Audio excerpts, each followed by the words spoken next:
Salut à tous et bienvenue dans cette émission consacrée au Festival BD Buldingue 2018. Une 5e édition le 12 avril au lycée Jean Jaurès de Carmaux, placée sur le thème BD et journalisme.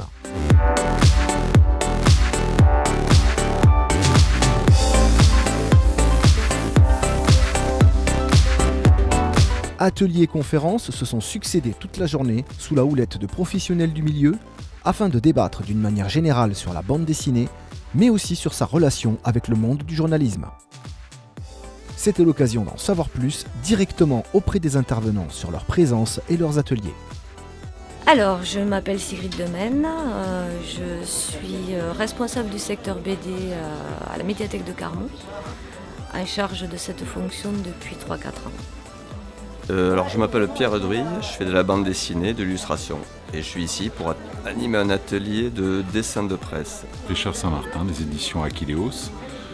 C'est une maison d'édition qui a 15 ans et qui édite un peu de tout en termes de... pas sur un registre spécifique, on va avoir de la SF, du polar, pas de ligne éditoriale arrêtée, fixe.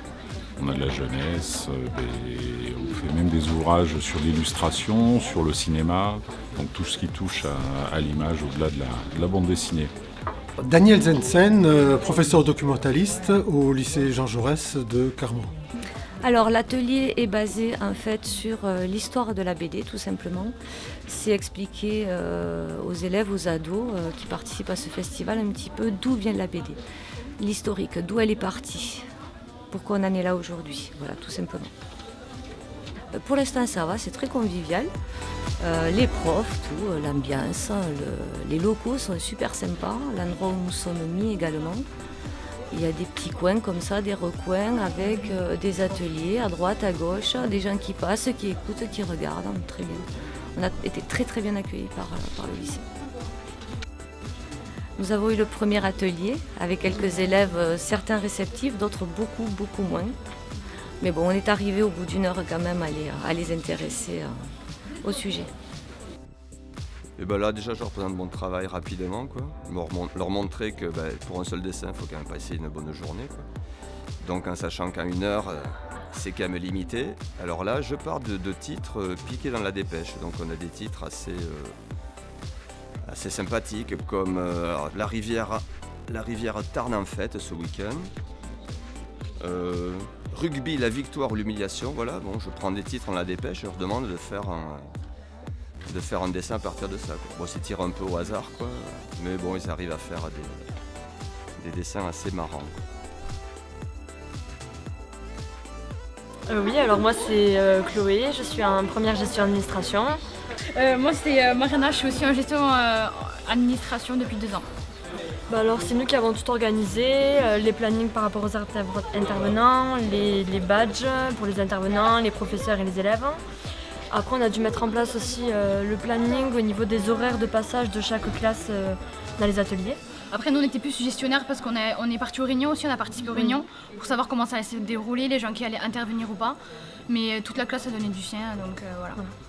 Alors l'atelier intitulé Sur la plage, abandonnée, présentait le drame des migrants à travers la photo du jeune Aylan Kurdi. Cette photo, voilà, qu'est-ce qu'il y a en plus de quoi je vous écoute.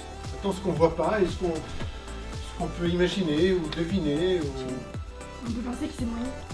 Ils appréhendent petit à petit le phénomène des flux migratoires, des dynamiques migratoires et entrent également dans la partie réceptive, sentimentale, celle du rejet, de la honte, du besoin de faire quelque chose, de la solidarité, etc.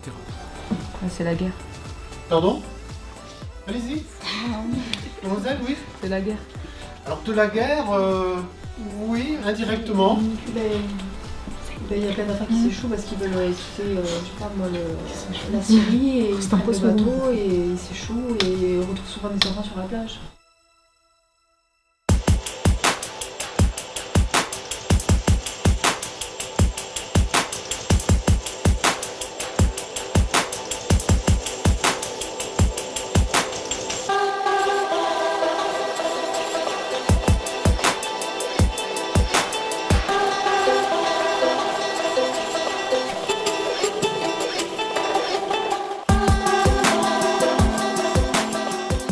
Beaucoup de monde lors de cette 5e édition et un thème qui fait parler de lui, qui est vraiment d'actualité et très controversé. Nous avons demandé aux intervenants ce que BD et journalisme leur évoquaient. C'est vaste, c'est très très vaste, BD et journalisme en fait. Ça va très bien ensemble. L'avantage du journalisme dans la BD, c'est que peut-être on peut dire des choses qu'on ne va pas pouvoir dire à l'écran ou sur un écran de télé ou dans une émission. Déjà une forte proximité, puisque c'est l'image et le reportage ont toujours été très liés, alors que ce soit dans un premier temps la photo, puis la vidéo et aujourd'hui de plus en plus malgré tout le dessin, avec aussi des revues qui se multiplient et qui font de plus en plus appel à des dessinateurs, notamment de bande dessinée, spécialisés sur le reportage dessiné. Et c'est un super appui, c'est un très bon apport. Qu'est-ce que ça m'évoque? Par exemple, il y a la revue dessinée qui s'occupe de journalisme, qui fait travailler des journalistes avec des dessinateurs de BD. Bon, c'est sur des thèmes, on va dire, de société qui ne soient pas forcément liés trop à l'actualité, enfin qui sont liés à l'actualité mais sur le long terme, quoi. Pas des, voilà, bon. Alors BD journalisme, parce que le but c'était quand même de mettre en place et un acte de journaliste, celui d'un photographe par exemple, et de la BD, c'est-à-dire la mise en image de cette photo. Donc c'est le travail aussi des caricaturistes, pas obligatoirement du journaliste de BD qui fait toute sa BD, dessin, scénario, mais peut-être le focus mis sur une image qui est à ce moment-là mise en abîme avec autre chose, mise en relation avec des sujets, traitée de façon polémique à travers les fake news, la manipulation, etc. Et quel peut être le lien entre BD et médias ? Alors là, on entre dans un sujet très vaste de la communication entre la BD, la télé, le journalisme. Elle ne doit pas s'inspirer des médias, je pense. Elle a son propre mode narratif, elle a ses codes, la bande dessinée, donc elle n'a pas à s'inspirer de quoi que ce soit. C'est souvent la sensibilité du dessinateur qui apparaît dans son travail, c'est souvent son regard, donc il ne faut pas essayer d'aller plagier soit de la photo, soit de la vidéo, soit même l'écrit tout simplement. C'est vraiment un mode d'expression propre. C'est pas dans la bande dessinée, je pense qu'on trouve le meilleur exemple de ce fourmillement, quoi, puisque la bande dessinée nécessite quand même un temps de gestation assez long, quoi. Donc quand on fait la bande dessinée, on est tout le temps influencé par ce qui nous entoure. Si vous lisez Tintin, il y a les préoccupations de l'époque, quoi. Mais c'est pas du court terme, quoi, en fait. Oui. Quand vous lisez Astérix, quoi, il y a toutes les manies des années 60 décortiquées par Goscinny, quoi.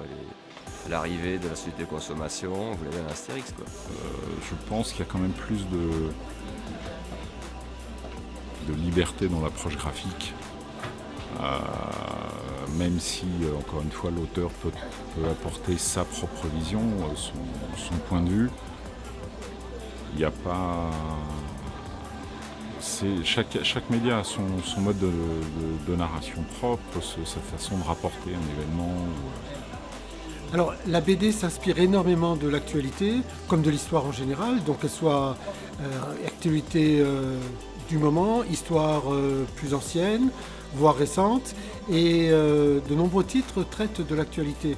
Et ce qui est intéressant, c'est d'avoir certaines BD, comme Le Photographe, qui est un peu notre BD phare cette année, qui mélange en même temps et la photo et le dessin du journaliste, du dessinateur de BD. Il semblerait que la bande dessinée, par rapport à ça, soit peut-être plus morale, parce qu'elle a plus de recul. Le journaliste vit dans l'instant et il a besoin aussi de faire du chiffre. La BD aussi, mais c'est pas le même rapport au consommateur. Sachant, je pense que de toute façon, la liberté d'expression de la BD est beaucoup plus libre qu'un journal télévisé ou un hebdo ou autre, quoi.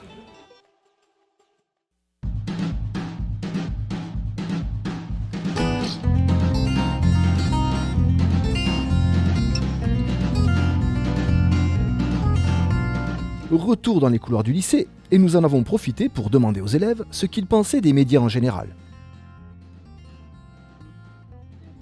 On va dire que ça dépend un peu de tout parce qu'ils peuvent dire la vérité ou ils peuvent cacher la vérité.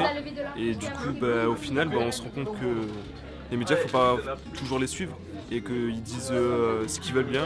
C'est un peu trompé pour moi, c'est pas juste. Ils disent ce qu'ils veulent. Voilà. Ils sont tournés politiquement. Il y a toujours... c'est toujours modifié derrière. Ils veulent toujours montrer une seule partie des choses, leur avis. C'est difficile à dire. Aujourd'hui, les médias sont tournés politiquement. On a des médias qui sont de gauche, de droite. Et ils veulent nous montrer leur avis à eux politiquement. Donc, par exemple, la Dépêche, c'est tourné vers la gauche. Il y en aura plus des idées de gauche vers la droite. C'est ce qui cache un peu aujourd'hui la liberté d'expression pour moi. Les médias permettent de s'informer et c'est assez bien, mais sauf qu'il faut faire attention aux informations qu'on reçoit, de savoir trier, de ne pas tout mélanger, d'avoir un recul sur l'information qu'on reçoit. Du coup, comment s'informer correctement ? C'est que soit je regarde plusieurs informations, plusieurs chaînes, que ce soit les journaux ou sur internet, pour voir à peu près ce qu'ils disent tous et pouvoir sortir le vrai du faux. D'après moi, il faut s'informer un peu partout, il ne faut pas rester toujours sur une même chaîne, il faut aller un peu partout, sur internet, à la télé ou dans les médias étrangers aussi. Partout et je me fais mon propre avis. Un peu partout. Même moi, je pense que moi je lis plus papier que sur internet. J'ai plus l'habitude de lire la Dépêche, même si je ne suis pas à ses avis politiques, mais après je fais partout et je vois quelle est la différence et je prends quel est le plus juste pour moi. Je vais explorer d'autres sources, je ne me concentre pas que sur une seule source et je regarde sur quoi, en rapport aussi, si c'est logique et que ce soit pas non plus illogique et que ce soit tiré par les cheveux.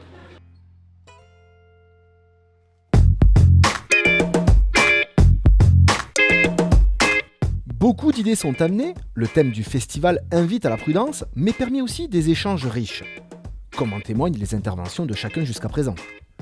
Finalement, pour nos invités, est-il plus facile de dire la vérité dans une BD ou à la télévision ? C'est sûr, je pense que les scénaristes sont plus à l'aise, ont plus de liberté d'expression. Me semble-t-il, je le souhaite et j'espère que ça va durer encore aujourd'hui. On a quelques journaux satiriques comme Charlie Hebdo ou autres qui encore tiennent le coup et osent dire des choses qui sont dites moins bien ou différemment sur un journal télévisé. Dans une BD parce qu'on prend plus de temps, les lecteurs ils prennent plus de temps à la lire et à comprendre, alors que quand ça passe à la télé, déjà on se méfie quand même de ce qui se passe à la télé. Et puis on l'entend qu'une fois, on n'a pas vraiment... Et parce qu'on sait que ça va être recoupé, ça va pas être ce que la personne a dit vraiment, alors que quand on fait un dessin ou quand on s'investit dans un livre, c'est ce qui vient de nous, quoi. C'est ce qui fait l'auteur, donc c'est ce que ça ressort de la personne. Donc du coup on a les avis des autres et c'est plus facile et plus fiable, je pense, de l'avoir dans une BD qu'au journal, quoi. Je disais, aujourd'hui on a des grosses structures qui sont aux mains, c'est un bien grand mot, mais qui appartiennent à des gros groupes, donc qui suivent finalement une ligne directrice. Et au contraire, des petits indépendants, mais qui ont malgré tout, eux aussi, certainement une petite inclinaison idéologique. Mais qui ont la possibilité d'exprimer et de traduire ce qu'ils perçoivent comme ils l'entendent, ça c'est sûr. Alors soit il y a une vérité.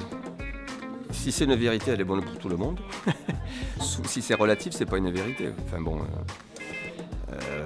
Voilà. Alors, le problème est effectivement, les médias proposent une vision du monde qui est en lien, quoi, avec les gens qui les détiennent, quoi. Donc ça, il n'y a rien de nouveau. Donc on peut créer ce qu'on veut. Effectivement, donc ce que je veux dire, c'est on peut créer ce qu'on veut si on n'a pas d'auditoire, ça ne sert à pas grand-chose. Mais la bande dessinée, effectivement, l'intérêt de la bande dessinée, c'est qu'avec du papier et du crayon, on peut créer quelque chose. Et après, c'est pas très compliqué de se faire éditer. Mais la différence, le problème sera toujours le même, quoi. Si on a 200 lecteurs, ça ne sert pas à grand-chose. Ça sert pas à grand-chose pour... si on pense avoir quelque chose de très important à dire, ça se saura avec le temps, quoi. Voilà. Le problème de l'actualité d'aujourd'hui, c'est l'instantanéité. C'est-à-dire qu'on est obligé de produire dans l'instant, et dans l'instant, on ne sait pas toujours ce qui va sortir. On manque un peu de recul. La bande dessinée a cet avantage, c'est qu'elle peut se poser, elle peut se mettre un petit peu avec de la distance et attendre que passe le temps.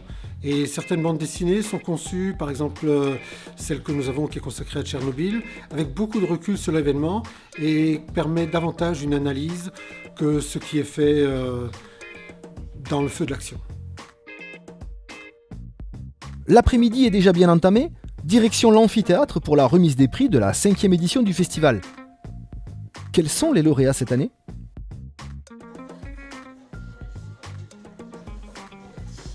Alors, pour le meilleur scénario, nous avons choisi CRA, qui signifie Centre de rétention administrative. On a choisi comme meilleur scénario parce que ça reflète la vie des immigrés et on peut suivre leur parcours tout au long du livre. Comme meilleur BD du dessin, on a choisi La promenade des Canadiens parce que c'est très réaliste et qu'il y a beaucoup de couleurs. Pour la meilleure BD, on a choisi La longue marche des éléphants car c'était très intéressant. Et que c'était séparé en deux parties pour chacun des auteurs pour montrer la différence sur La longue marche des éléphants et pour montrer le point de vue différent des deux auteurs.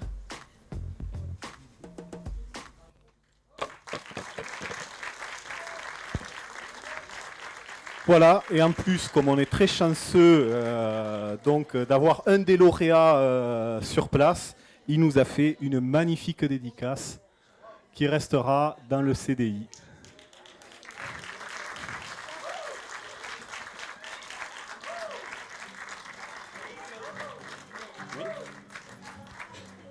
Bon ben, j'en profite d'être là pour remercier tout le monde, notamment les élèves qui ont choisi CRA comme meilleur scénario. Je suis très touché et très honoré et très surpris en même temps parce que je ne savais même pas qu'il y avait une sélection voilà, et qu'il y avait des BD en liste. Donc ben, merci à tous et je suis vraiment très content. Voilà, super.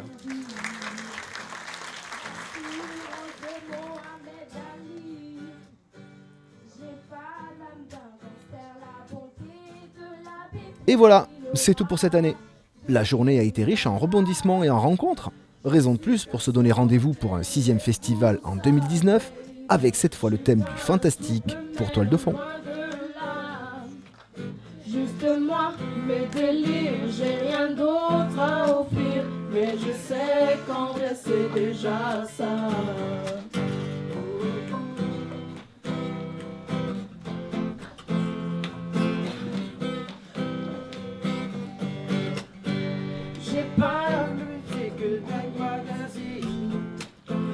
J'ai pas l'humour de Charlie Chaplin.